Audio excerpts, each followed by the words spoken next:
Thank you very much. It's a pleasure to be here. Although, frankly, I could have sat down for about 10 more minutes and heard Tony and David give us more compliments, but I guess I have to do my talk, which means I have to turn this on, which works. There we go. Okay, so I'm here to talk about the system. Now, what do I mean by the system in terms of global economic governance? I mean two things. First, I'm talking about the rules of the global economic game. So here I mean, what are tariffs set at in terms of trade across borders? The regulation of capital movements across borders, the ability to use the internet in different countries, and so forth. So the rules of the game, essentially, how you can trade goods, services, and ideas across borders. The second part of the system refers to sort of panoply of multilateral institutions that monitor, write, and enforce those rules. So those can range from hard law, treaty-based organizations like the WTO, to more informal groupings like the G20, to even more informal groupings like just a collection of the world's central banks. Now, the conventional wisdom about global economic governance resembles a joke that Woody Allen tells at the very beginning of Annie Hall, in which two women are at a resort up in the Catskills, and one of them says to the other, "You know, the food here really isn't that good." And the other one responds and says, "I know, and such small portions, too." And that's pretty much the attitude that a lot of people in this town in particular have about global economic governance. That the outputs are lousy and that there are not enough of them. Now, to be fair, I would share some of that. That's not based in unreason. If you look prior to 2008, a lot of global economic governance was bound by paralysis.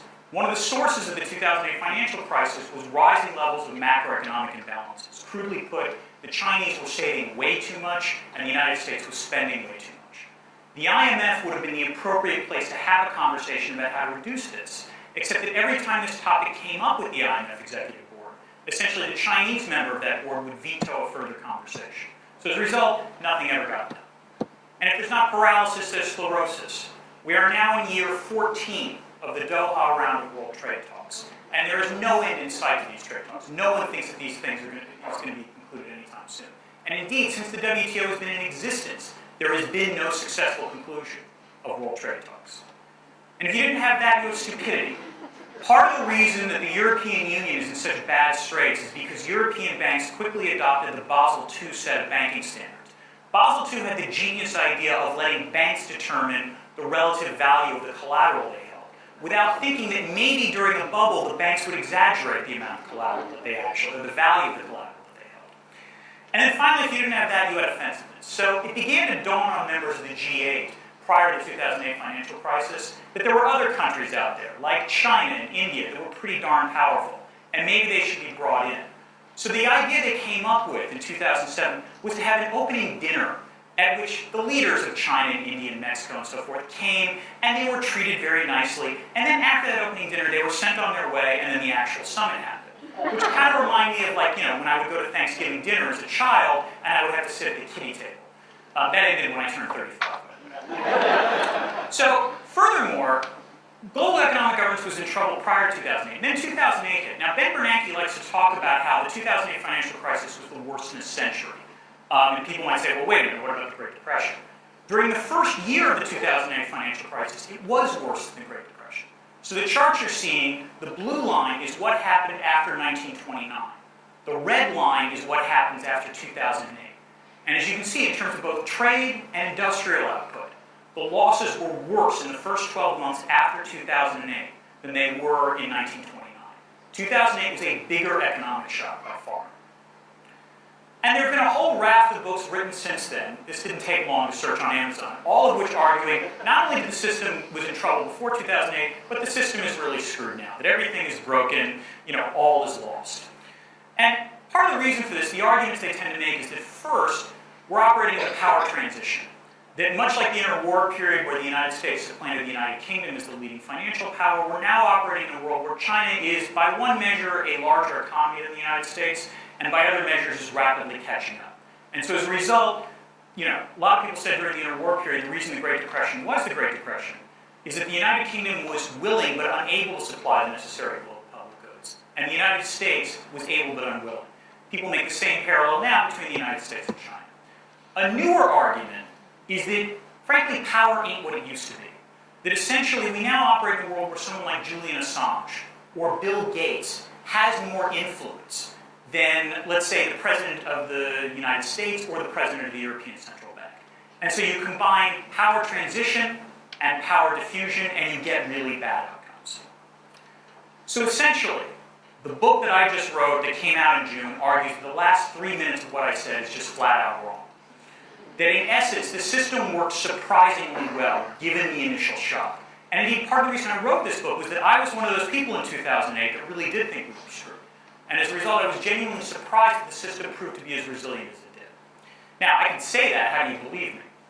So basically, the book takes a look at 3 different levels. The first is, what actually happened in terms of the global economy? The second question is, did global economic governments do what you would have wanted them to do in the middle of a financial crisis that happens in the center of the global economy? And then finally, did these institutions reform themselves? Did they take some of the necessary steps to prevent a crisis from occurring again? And did they reallocate the distribution of power within these structures? So I only have so much time, I can't go through everything, but I can look at the outcomes. So these are those same charts now expanded to 4 years rather than just the first year. And as you can see, in terms of both trade flows and industrial output, after 4 years, the global economy had recovered and indeed gone 5% above what they were pre-crisis levels in terms of both trade and industrial production. Whereas on the other hand, during the Great Depression by this point, both trade and industrial levels were about 2/3 of the levels of 1929.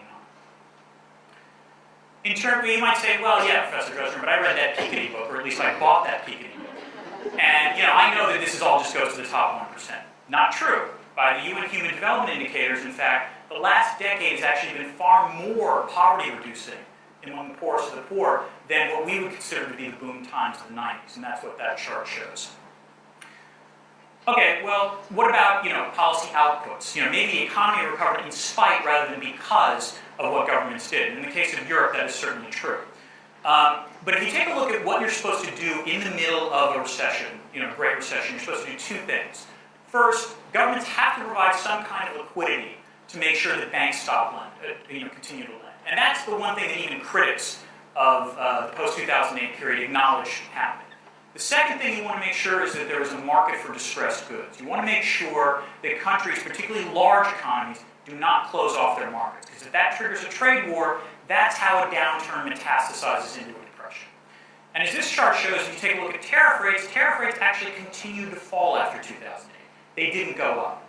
Now, the Fletcher people among you, I'm sure, will say, yeah, Professor Drezner, I'm not that stupid. I know that there are these things called non-tariff barriers, which is why I have this chart. And as you can see, after 2008, you do see a slight spike in non-tariff barriers, but that quickly ends. And in fact, by 2011, the total number of non-tariff barriers were at their lowest point in the WTO's history, which is rather remarkable. And indeed, if you take a look at the Swiss Economic Institute's Index of Globalization, which measures the various sort of barriers that are put in place, not just trade, but also capital controls, internet censorship, and so on and so forth, the best you can argue is that the pace of globalization slowed somewhat. But this is far from saying we have been in a worse world. The system actually managed to maintain an open global economy. And by maintaining an open global economy, most of the major economies recovered far more quickly than you would expect. So the question is why? I only have 90 seconds left, so I'm not going to be able to explain everything. But as someone who just studies the global political economy, my bread and butter concepts are power, interest, and ideas. And essentially, in terms of ideas, what is surprising is that after 2008, generally speaking, the ideas of the Washington Consensus, the ideas of the merits of an open global economy, never were discredited, which is surprising. If you take a look at public opinion polls, enthusiasm for free trade, enthusiasm for free markets, never really dampened, except in places that were really badly affected, like Southern Europe. In terms of interest, it turns out that the global economy was far more imbricated after 2008 than it was in 1929. That even the natural tendency to want to have protectionism got blunted by the fact that in this day and age, you can't be an exporter without importing things. And so as a result, pretty much every country had a major sector that demanded or lobbied for openness. But the key thing also is power, and this points to one of the biggest misperceptions, which is this notion that China is actually supplanting the United States. The book actually takes a pretty strong look at all of these metrics. It concludes without question that China has become a great power, but the United States is far and away more powerful. Even the European Union is far and away more powerful. And it's in since those actors wanted to maintain economic openness, it turned out that China acted like a responsible stakeholder rather than a revisionist actor. So to conclude, I will acknowledge one thing. I'm actually scared in terms of making this argument.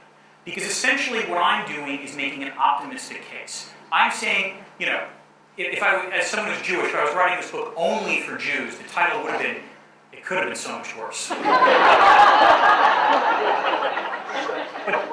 as someone who teaches international relations, let me assure you that the man on the left you're seeing is named John Mearsheimer. He's basically argued that, you know, the U.S. is eventually going to have a coming war with China, and that world politics, as we know, tends to be awful and miserable. Now, John Mearsheimer has occasionally been right, but he's been wrong an awful lot. But it doesn't matter, because if you're wrong in international relations on the pessimistic side, you're just being cautious, or prudent, or even better yet, it didn't happen because you warned everyone. The guy on the right is Frank Fukuyama. Frank Fukuyama had the audacity to argue in 1989 that history had ended. You now can no longer write a PhD in international relations without mocking that claim, because he's made such an optimistic claim and it doesn't seem like it panned out. So, I would encourage you to read my book, and I guarantee you if it turns out that I'm actually wrong 12 months from now, feel free to mock me as well. But until then, I'll be happy to take your questions.